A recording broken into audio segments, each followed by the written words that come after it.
and cut it Well, one later. of my favorite stories is a student of mine that came from Mexico, basically a sixth grader. He didn't have much language. The first thing we do as a school is we test the kids to find out what their reading level is.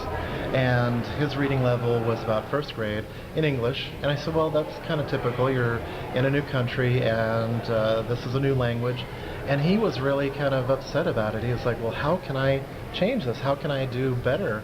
I want to be able to read and write and do what I need to be successful. I said, well, you have to find a book that you're absolutely going to want to read and that you're going to love. And I said, it's going to be challenging. You're going to have to ask everybody tons of questions. You're going to have to bug me. You're going to have to bug the librarian, your mom. And I said the first chapter, it might feel like it's impossible. You're not going to be able to read. Second chapter, it'll get a little bit easier. Third chapter, you're going to find out that it's even easier. And so he picked Harry Potter. And immediately when he took his book down to the SCI people, which are the English language learner teachers, they called me up and said, Mr. Taylor, what are you doing? You can't have him read Harry Potter. That's way above his reading level. He's reading at a first grade level. How do you expect him to read? And I said, well, there's no way I'm going to ever tell a kid that he cannot read a book.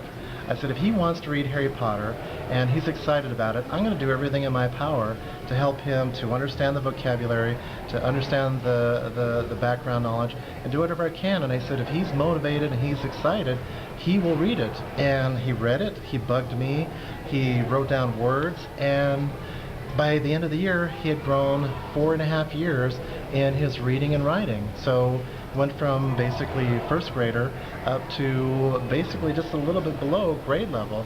And that's something that's supposedly impossible for kids, but he took it upon himself. Well, I'm going to pick a challenging book that I really want to read with all the hype and everything about Harry Potter, and he did it.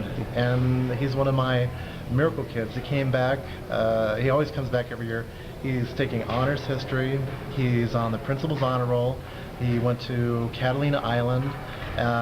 He basically is one of those kids that I know is going to be magna cum laude at the university, and I always hope if he's remembering me, yes, I want to thank Mr. Taylor. What's the strategy that you give him? I don't know if we talked about that this time. What strategy did you tell him to do to succeed in reading that book?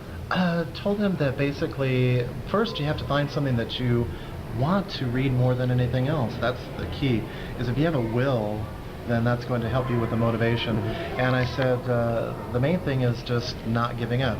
If you come across vocabulary, then ask, write it down, get a dictionary, do whatever you have to, and eventually you're going to pick up those words, and it's just going to get easier.